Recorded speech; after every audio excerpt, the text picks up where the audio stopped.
Hi, hello, howdy, and good evening. Tonight we're taking things after hours. Slow, steady, into the night. But for reals, we're talking all things pineapples, satin scarves, bonnets, even satin or silk pillowcases. Tonight's video is all about how to sleep with your curls. So let's jump in.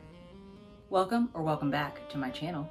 I am keeping things super real with you guys tonight. I thought about getting into like some nice, gorgeous, bougie, like satin robe or like silk negligee or something like that. No, this is literally what I sleep in every single night, sans pants, but just a big baggy t-shirt. Tonight is brought to you by Todrick Hall's tour that I went and saw him on. But yeah, so tonight we are going to go all over the different ways to sleep with your curls. Full disclosure, as per my usual, I am not a hairdresser. I am talking purely about my experience with my curls. Please don't come at me in the comments. Your curl journey is about figuring out what works best for your curls. So try, experiment, play around, figure out what works best, and then build a routine around that. So tonight we're gonna talk about the importance of how you sleep with your curls. The reason why that's important is because it prolongs what you did during your wash day. It means that you have to do smaller refreshes, so you don't have to do a full overhaul of soaking your hair, restyling it every single day.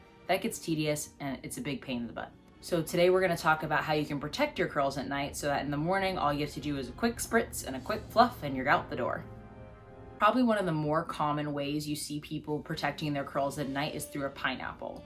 A pineapple is just where you gather your curls on top of your head, you secure them with ideally a silk or a satin scrunchie, and then at that point they are pulled away from your head, they're clumped together so it helps retain volume, and they're protected so they don't get jostled as much at night.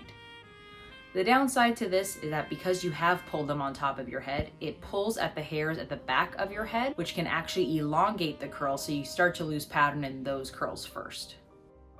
Another common method is using a silk or satin scarf.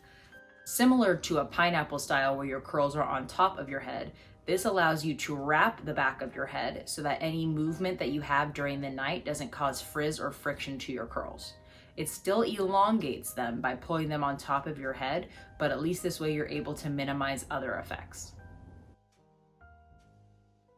The best, in my opinion, and the most attractive way to protect your curls at night is through a silk or satin bonnet.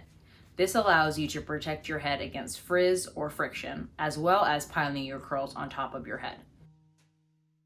A lot of curlies and coilies like to pineapple their hair when they put it in a bonnet. The only downside to that is that you do get a wrinkle from wherever you've pinched your hair together with your silk or satin scrunchie. A lot of times, if you don't have massive amounts of hair, you're actually able to just pile your hair on top of your head without a silk or satin scrunchie, cram it all inside a bonnet, and sleep without it moving around. By doing it this way, you haven't pulled the curls tight enough to elongate them and stretch out that curl pattern.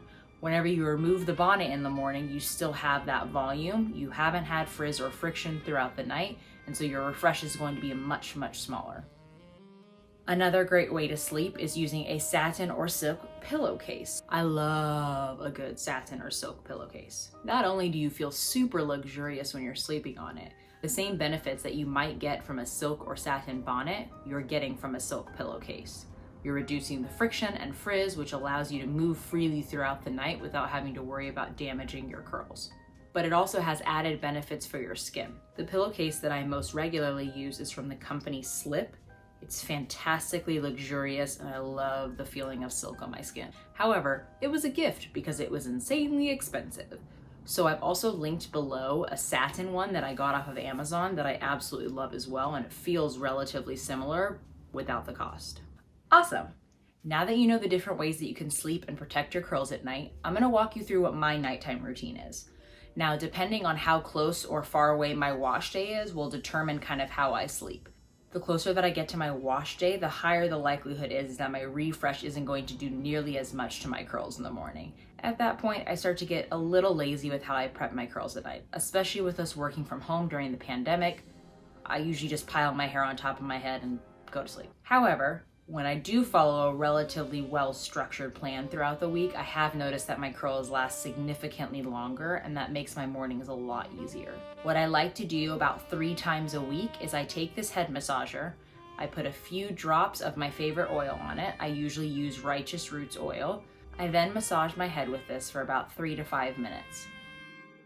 This helps stimulate and promote hair growth, as well as feeling fantastically amazing. After I'm done with the scalp massage, I either pile my hair on top of my head in a pineapple or into my bonnet and then head to bed. And there you guys have it. Sleeping with your curls is really important. It can make things easier for your styling throughout the week. It can help them last, reduce frizz and friction, and lower your frustration. Try a few of these methods out, mix and match, see which one works best for you. I'd love if you guys could like, subscribe, comment below with which method works best for you and why. I'd love to hear from you guys. And remember, at the end of the day, literally at the end of the day, essentially be yourself. That's awful. I said the same thing like 4 times.